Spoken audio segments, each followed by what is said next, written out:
오늘 주시는 말씀 베드로전서 4장 7절로 11절까지의 말씀입니다. 신약성경 381쪽에 있는 베드로전서 4장 7절로 11절까지 말씀 다 찾으셨으면 서로 교독합니다. 제가 7절 먼저 읽겠습니다. 만물의 마지막이 가까이 왔으니 그러므로 너희는 정신을 차리고 근신하여 기도하라. 무엇보다도 뜨겁게 서로 사랑하는 사랑하는 것을 검증하라.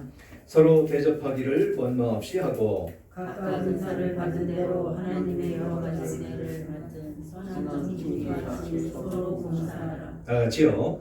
만일 누가 말하려면 하나님의 말씀을 하는 것 같이 하고 누가 봉사하려면 하나님이 공급하시는 힘으로 하는 것 같이 하라.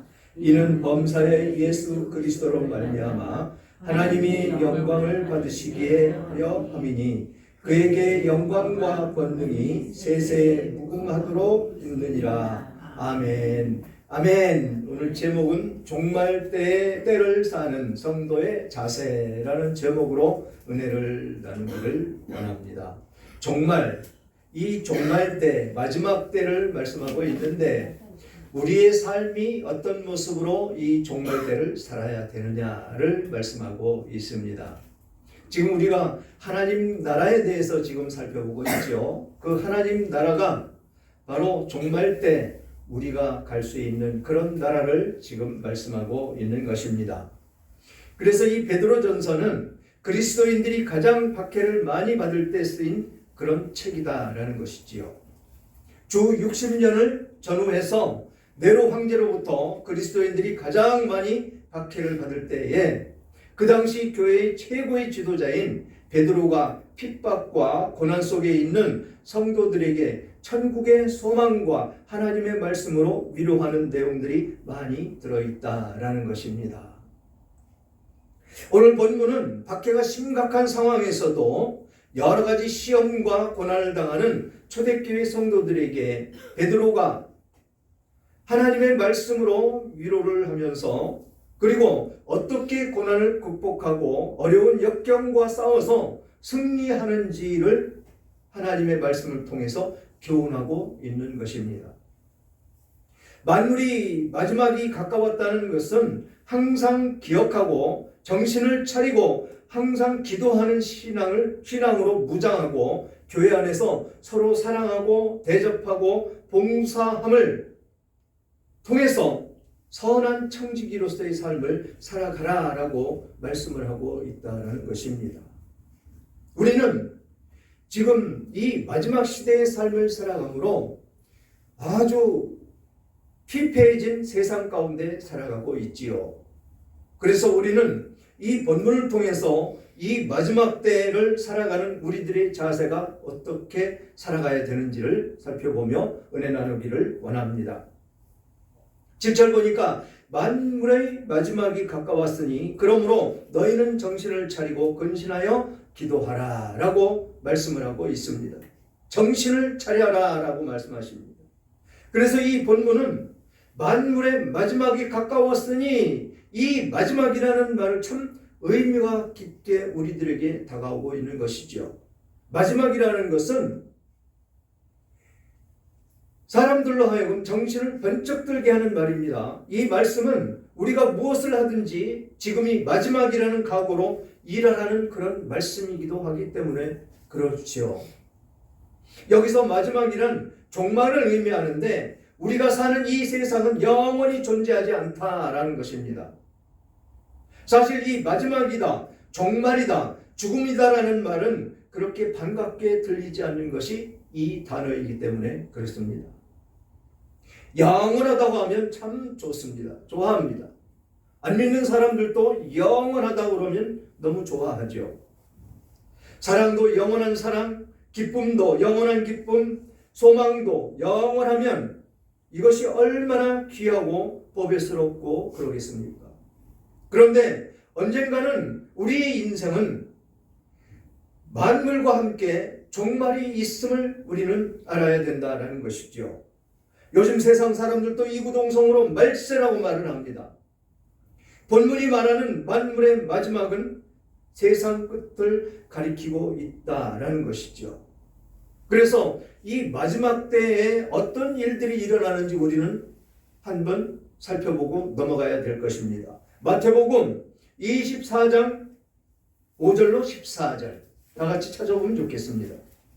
마태복음 24장 5절로 14절.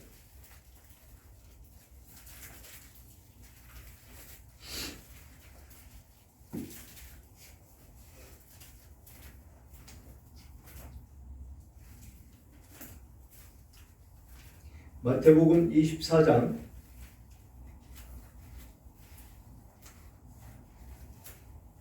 5절로 14절 다 찾으셨나요? 신약성경 40쪽에 있습니다.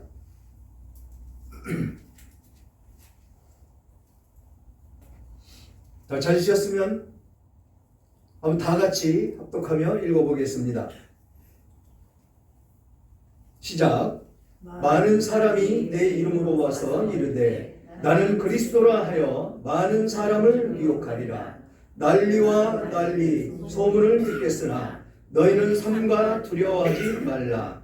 이런 일이 있어야 하되 아직 끝은 아니니라. 민족이 민족을 나라가 나라를 대적하여 일어나겠고 곳곳에 기근과 지진이 있으리니 이 모든 것은 재난의 시작이라. 그때에 너희를 환난에 넘겨주겠으며 너희를 죽이리니 너희가 내 이름 때문에 모든 민족에게 미움을 받으리라. 그때에 많은 사람이 실족하게 되어 서로 잡아주고 서로 미워하겠으며 거짓 선지자가 많이 일어나 많은 사람을 미혹하겠으며 불법이 성함으로 많은 사랑이 식어지리라. 그러나 끝까지 견디는 자는 구원을 얻으리라. 이 천국의 복음이 모든 민족에게 증언되기 위하여 온 세상에 전파되리니 그제야 끝이 오리라. 어떻습니까? 지금 이 시대 속에 우리는 살아가고 있다는 것이죠. 난리와 난리, 기근과 지진, 거기에 태풍, 또 쓰나미, 토네이도. 얼마 전에 제주도에 토네이도는 아닌데 회오리바람급 그것이 몰려와서 비닐하우스 뿌리째 뽑아서 날아가는 그 모습도 보았습니다. 농작물 완전히 초토화됐고 바다의 양식장은 완전히 다 뒤집어진 그 모습을 보았습니다. 이런 시대 속에서 말씀하는 것이 마지막 때에 일어나는 일들이다. 전쟁과 전쟁, 난리와 난리. 거기에 어떻습니까? 서로를 잡아주며 이게 서로의 그 미움으로 말미암아서 용서가 안 되는 그런 과정 가운데 살아가게 되더라라는 것입니다.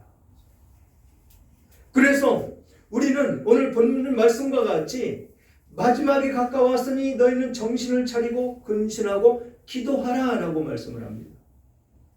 기도 외에는 이길 수 있는 것이 아무것도 없다라는 것입니다. 기도해야 된다는 것이죠. 근신하고 깨어서 기도해야 된다는 것입니다. 그러면서 예수님이 하나님이 오시는 때는 예수님도 모른다고 하셨습니다. 그 예수님이 오시기 전까지는 이런 환란이 계속해서 일어난다는 것이지요. 그러면서 마태복음 24장 36절에는 뭐라고 말씀하십니까? 그러나 그날과 그때는 아무도 모르나니 하늘의 천사도 아들도 모르고 오직 아버지만 아시느니라. 이때까지 우리는 아무 소리 말고 그냥 기도만 해야 된다라는 것입니다. 기도하며 우리는 살아야 된다라는 것이죠. 또 마태복음 25장 13절에는 그런즉 깨어있으라 너희는 그 날과 그 시를 알지 못하느니라. 이런 과정 가운데 우리의 삶은 피폐해질 수밖에 없다라는 것이죠. 그런데 오늘 희망적인 이야기가 우리들에게 들려지는 것이죠. 마지막 때에 우리들이 지금 이렇게 시끄럽고 어지럽고 환란이 닥쳐 있는 이 시대 속에 우리가 어떤 모습으로 삶을 살아가야 될 것인지를 말씀하고 있다는 것입니다. 우리는 언제나 하나님 말씀 안에 있어야 되고 하나님의 축복 가운데 있어야 되고 하나님께서 인도하시는 그 길로만 가야 된다라는 것입니다. 그 길로 갈 수 있을 때 우리는 저 천국으로 향하여 한 걸음씩 다가가는 우리들의 모습밖에는 되지 않는다라는 것이죠. 좌로나 우로나 치우치면 안 된다라는 것입니다. 좌로나 우로나 치우친다는 것이 무엇입니까? 죄 가운데 빠져버린다는 것입니다. 세상 것이 예수 믿는 것보다 더 좋을 때가 있다는 것입니다. 그래서 그쪽을 향해서 눈길을 돌리고 내 발길이 돌려지고 내 마음이 그곳으로 가는 것이다라는 것입니다. 그곳은 죄밖에는 없는 그런 곳인데 그것이 화려해 보이고 축복되어 보이고 아주 사랑스러워 보이는 그 모습으로 비춰진다라는 것이지요. 그래서 우리는 근신하고 뭐라고 그랬습니까? 정신 차리고 근신하여 기도하라라고 말씀을 하고 있다는 것입니다. 근신하라는 것은 하나님 말씀 안에만 있어라라는 것입니다. 그러면 이 세상 어떻게 살아요? 라고 반문할 수 있겠죠. 살 수 있도록 하나님 말씀 안에 있으면 다 하나님께서 인도해 주시고 하나님께서 먹고 살 수 있는 거 다 열어주시고 또 이마에 땀을 흘린 즉 먹고 살 수 있는 길을 열어주셔서 우리는 충분히 먹고 살고 즐기며 살아갈 수가 있다는 것이지요. 그렇게 근신하고 기도하고 있을 때 이렇게 악한 시대 속에서 살아가는 우리들의 삶은 그렇게 풍족해지는 그런 삶을 누리며 살 수가 있다는 것입니다. 이 세상이 얼마나 악합니까? 모든 죄들 가운데에서 죄라는 죄들은 다 모여있는 이 세상. 국회에서 지금 차별금지법에 대해서 반대가 너무 심하니까 어떻게 했습니까? 동성가족부, 동성연애하는 사람들을 보호해주고 그들의 정책을 펴나가는 가족부를 만들었다라는 것입니다. 이미 차별금지법 통과되지 않아도 이미 우리나라에서는 그게 지금 시작이 되었다라는 것입니다. 동성가족, 그것을 무엇을 뜻하는 것입니까? 로마서에서 말하는 남자와 더불어 여자는 여자와 더불어 성욕이 불같이 일어난 그 상황 가운데 놓여져 가는 이 대한민국을 이야기하고 있다는 것입니다. 그래서 미국에서는 어떻게 합니까? 그런 차별금지법을 딱 제정해놓고 만들어놓고 있으니까 목사한테 와서 남자끼리 와서 결혼하니까 줄에 서 주십시오 라고 부탁을 하는데 목사가 그거 할 수 있습니까? 성경에도 없는 것을, 성경에선 죄라고 하는 것을 할 수가 없습니다. 그래서 그걸 거절하면 고발해서 감옥 갑니다. 또 여자 목욕탕에 남자가 빨가벗고 들어가도 너 왜 남자가 여기 들어오느냐라고 말을 할 수 없는 것이 차별금지법에 해당이 되는 것입니다. 지금 이런 시대를 만들려고 지금 동성연애를 하고 있는 남자와 더불어 여자와 더불어 성욕이 불같이 일어나는 것이 죄라고 하는데 그것을 합법화하기 위해서 지금 동성가족부라는 것을 만들어서 이미 시행을 하고 있다는 것입니다. 이제는 성경에서 이야기하는 죄들이 모조리 세상 가운데에서 저지르며 그렇게 하나님을 배교하며 삶을 살아가는 이 시대가 마지막 때다라는 것입니다. 성경에서 심판하는 그 모습을 한번 보십시오. 소돔과 고모라, 또 노아 홍수 시대 그때 어땠느냐라는 것입니다. 모든 죄들이 관영해서 하나님은 그들을 버려두십니다. 버려두시니까 어떻습니까? 남자가 남자끼리 여자가 여자끼리 성욕이 불같이 일어나서 천사가 왔는데 그 천사가 남자이기 때문에 우리가 그를 상대하겠다고 쳐들어와서 난리를 죽이는 그런 모습 가운데 놓여지게 되더라라는 것입니다. 그래서 하나님은 그들을 돌이키게 하는 그 죄에서 돌이키게 하는 것을 기다리시다가 도저히 안 돼서 불의 심판으로 멸망시키는 그 모습 가운데 있었다라는 것이죠. 저는 성지순례 가보진 않았지만 갔다 오신 분들, 그분들 이야기를 들어보면 이 소돔과 고모라 지역에는 아무 쓸모없는 아주 황폐한 그런 땅으로 지금도 버려져 있다라는 것입니다. 하나님의 심판은 무섭습니다. 그것이 다시는 재건되지 않도록 그 심판이 얼마나 무서운 것인지를 지금 이 시대에까지도 그것을 알게 하시려고 그 땅을 영원히 쓰지 못하는 그런 땅으로 그렇게 땅까지도 저주하셔서 하나님은 그렇게 심판을 하셨다라는 것입니다. 그래서 우리는 여기서 이야기하는 정신 차리고 근신하여 기도하라라고 말씀을 하고 있다라는 것입니다. 정신을 차려야 된다라는 것입니다. 정신을 바짝 차려야 된다라는 것입니다. 대충 차려서 되는 것이 아니고,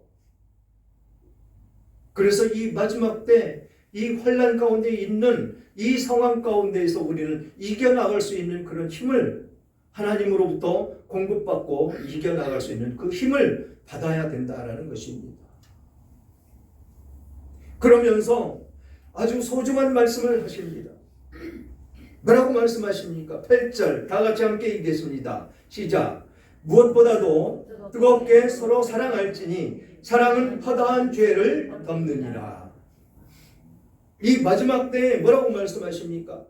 정신 차리고 근신하여 기도하면서 무엇보다도 서로 뜨겁게 사랑하라라고 말씀을 하십니다. 원수가 없어져야 된다는 것이죠. 사랑으로 안으면 원수가 있겠습니까? 뜨겁게 사랑하라는 것입니다. 뜨겁게.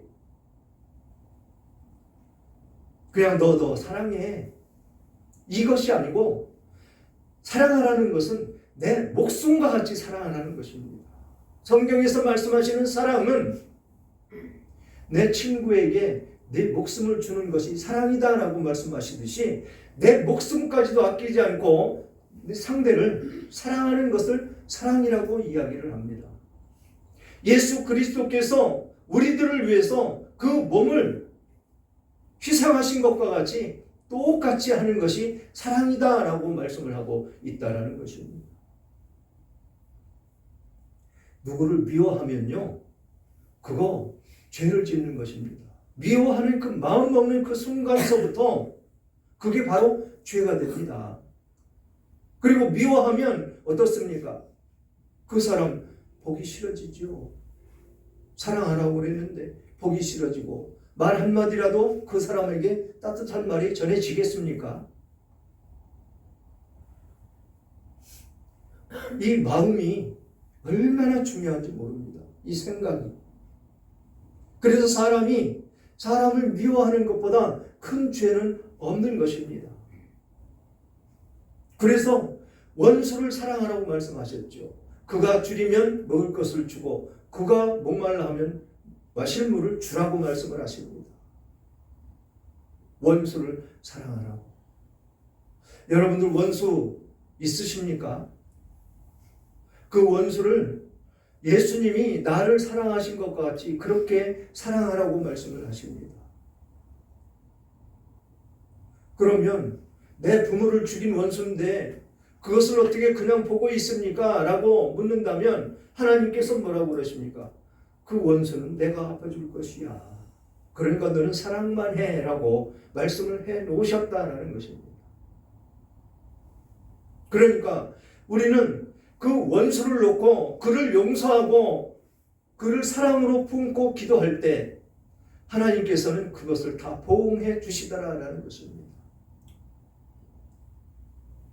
그래서 우리는 저주를 품으며 삶을 살아가면 안 된다는 것이죠. 저주를 품는 그 순간서부터 그것이 죄가 되기 때문에 사랑만 실천하며 살아야 된다는 것입니다. 그래서 사랑은 허다한 죄를 덮느니라.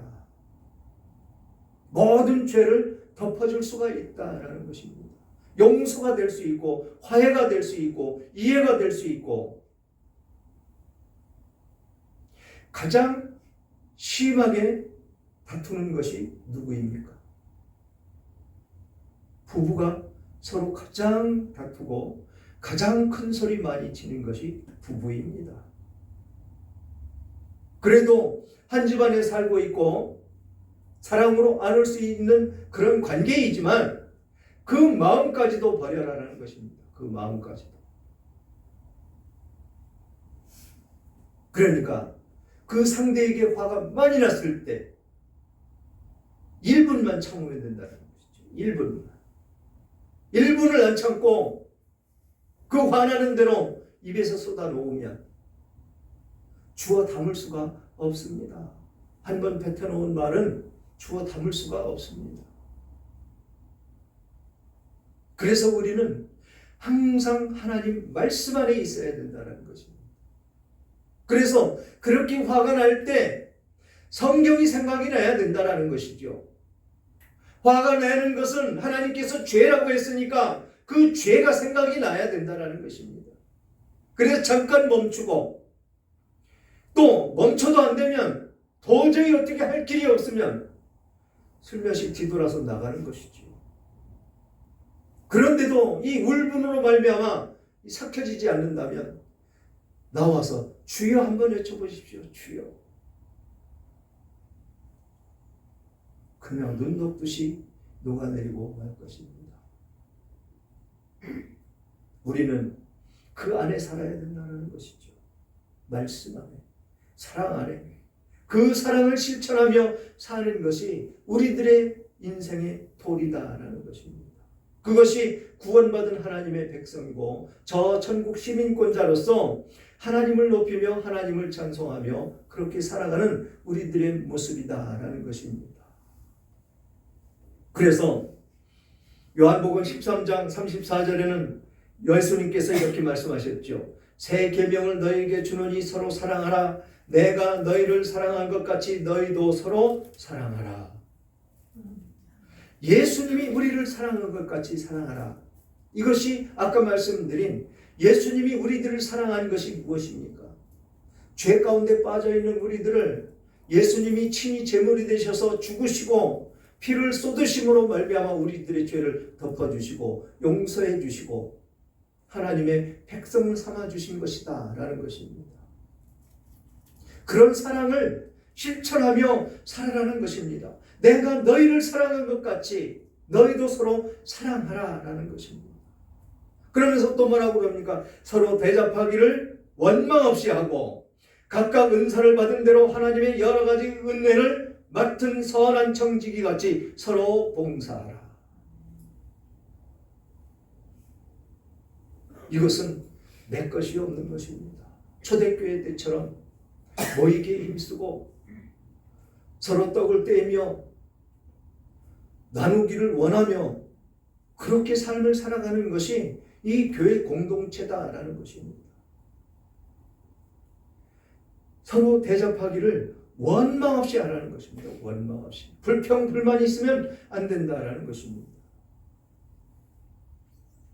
교회 일을 할 때 이런 원망이나 불평이 생기면 하면 안 됩니다. 왜 안 될까요? 상처가 되기 때문에 그렇습니다. 상처가 되면 미워하게 되고 미워하게 되면 어떻게 된다고요? 죄에 빠지는 것이기 때문에 그렇습니다. 이제 다가오는 추수절 추수감사절에는 권사 직분을 받으신 분들이 두 분 계신데 이 말씀 잘 새겨들어야 됩니다. 교회 일을 할 때는 원망과 불평 없이 해야 됩니다. 그냥 하나님께서 주시는 힘으로 해야 된다는 것입니다. 그 힘이 없을 때는 하면 안 됩니다. 그래서 하나님의 일을 할 때는 하나님께 기도하며 하나님께 나아가서 하나님의 말씀을 들고 하나님께서 주시는 그 힘으로 해야 된다는 것입니다. 어제 그저께 화분을 닦고 있는데 김장인 집사님 오셔서 가스통 바꾼다고 가스통을 좀 들고 나오시는데 그거 조금 들고 나오시는데 얼마나 힘들어 하시는지 모릅니다. 그런데도 하십니다. 육신이 연약함으로 수술하고 나서 숨을 제대로 못 쉬고 있는 그 과정 가운데에서 자기의 맡은 본분이 그것이기 때문에 그렇게 힘든 과정 가운데 아픔 가운데 있는데도 그것을 감당하고 있더라는 것입니다. 그것을 보면서 뒤돌아서서 눈물을 흘리며 기도했습니다. 하나님, 저런 분이 저렇게 연약한 육신을 가지고 자기 맡은 본분을 하나님께 충성하는 그 마음으로 와서 저렇게 봉사를 합니다. 하나님, 온전케 해주시고 회복시켜 주시고 하나님의 능력으로 안아주심으로 하나님께 영광 돌리는 그런 집사님이 되게 해달라고 간절히 기도한 저였습니다. 그 힘으로 해야 된다는 것이죠. 하나님께서 주시는 능력과 힘, 그것으로 서로 대접하기를 원망 없이 하고 은사 받은 대로 나에게 준 은사가 무엇인지 여러분들 잘 한번 생각해 보십시오. 그 은사는 내가 가장 잘하는 것, 그것이 하나님께서 주시는 달란트고 은사입니다. 그것으로 또 하나님의 여러 가지 은혜를 맡은 선한 청지기 같이 서로 봉사하며 그렇게 살아야 된다는 것입니다. 아멘. 그것이 사랑을 품고 사랑을 실천하며 사는 하나님의 백성들이다라는 것입니다. 이게 마지막 때를 살고 있는 우리들의 모습이 되어야 된다는 것이죠. 대형교회에 가서 목사가 강대상에 서 있는데 앞에 앉아있는 성도들 이름도 다 모르는 그런 교회에 가서 그냥 살고만이 가서 뒤에 앉아있다가 예배만 드리고 살고만이 나오는 그런 신앙이 되어서는 안 된다는 것입니다.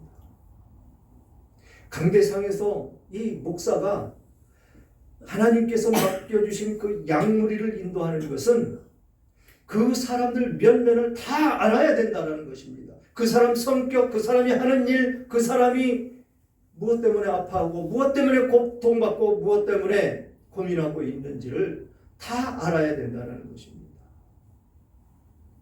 그런데 자기가 머리에 안수한 장로들 이름도 모르는 그런 목회자가 진정한 목자이겠느냐라는 것입니다. 그 집에 무슨 일이 일어나고 어떤 모습으로 살아가고 있는지를 모르는 그런 목사가 하나님이 세우신 목자이겠느냐라는 것입니다. 뭐라고 말씀하셨습니까? 목자는 그 양의 울음소리를 알아야 된다는 것입니다. 또 양은 목자의 음성을 듣고 그 음성을 따라가야 된다. 이 양의 울음소리를 안다는 것이 무엇입니까? 다 알아야 된다는 것이죠. 성도 한 사람 한 사람을 다 알아야 된다는 것입니다. 그래야 케어할 수 있고 하나님의 말씀으로 먹일 수 있고 하나님의 그 말씀을 먹임으로 말미암아 영생으로 나아갈 수 있는 그런 진리의 길로 갈 수 있도록 인도하는 것이 목자의 임무다라는 것입니다. 사랑하는 여러분, 또 요한복음 13장 14절과 15절은 이렇게 말씀하십니다. 내가 주와 또는 선생이 되어 너희 발을 씻었으니 너희도 서로 발을 씻어주는 것이 옳으니라. 내가 너희에게 행한 것 같이 너희도 행하게 하려 하여 본을 보였노라. 하나님이 제자들이 발을 씻어주셨습니다. 하나님 되시는 분. 그런데 지금 우리들 마음 가운데 이런 마음이 조금이라도 있느냐라는 것이죠. 서로 사랑하고 봉사하며 삶을 살아가야 되는 그런 과정이 우리들에게 준비가 되어 있느냐라는 것입니다. 이 마지막 때는 우리끼리 잘 뭉쳐야 된다는 것이죠. 잘 뭉쳐야 이 마지막 때를 슬기롭게 잘 헤쳐나가고 이겨나갈 수가 있다라는 것입니다. 종말 때에 일어나야지는 그 일들, 난리와 난리, 기근과 지진, 서로가 서로를 미워하고 원수가 되고 물거뜯고 핥히고 고발하며 이런 모습이 마지막 때에 거기에 뭐라고 말씀하십니까? 거짓 선지자들이 많이 일어날 것이다라는 것입니다. 미혹되면 안 됩니다. 절대로 안 됩니다. 거짓 선지자들이 뭐라고 이 얘기를 하든 거기에 미혹되면 우리는 지옥으로 빠져버릴 수밖에 없기 때문에 그렇습니다. 그러면서 11절 만일 누가 말하려면 하나님의 말씀을 하는 것 같이 하고 누가 봉사하려면 하나님이 공급하시는 힘으로 하는 것 같이 하라. 이는 범사의 예수 그리스도로 말미암아 하나님의 영광을 받으시게 하려 함이니 그에게 영광과 권능이 세세에 무궁하도록 있느니라. 아멘. 이라고 말씀을 하십니다. 말하려면 하나님의 말씀하는 것 같이 성경에 있는 말씀으로, 그리고 봉사하려면 하나님이 공급하시는 힘으로 그렇게 하고 예수 그리스도로 말미암아 하나님의 영광을 받으시게 하기 위해서 이런 말씀을 이렇게 하셨다라는 것입니다. 서로 사랑하고 안아주고 품어주고 존경하며 그렇게 살아가라는 것이죠. 그러면서 세세무궁하도록 그 영광이 하나님께만 있음을 우리는 알고 깨닫고 영광을 하나님께만 돌려야 된다는 것입니다. 사랑하는 여러분, 마지막 때를 사시는 여러분 우리는 정신을 차리고 근신하여 기도해야 된다라고 말씀을 하고 있습니다. 그리고 서로 열심히 사랑하며 사시는 여러분들 되시기를 주님의 이름으로 축원합니다. 사랑은 모든 허물을 덮어준다고 말씀하시기 때문에 우리는 그것을 실천하며 살아야 된다는 것이지요. 또한 하나님의 나라와 의를 이루기 위해서 힘써 수고하며 애쓰며 봉사하며 섬기는 삶을 살아야 할 것입니다. 하나님께서 우리들에게 축복하신 것은 하나님의 나라 건설을 위해서 부르시고 세우시고 충성하라고 우리들을 부르신 것입니다. 하나님께 죽도록 충성하며 이 마지막 때에 큰 축복의 주인공들이 다 되시기를 주님의 이름으로 축원합니다.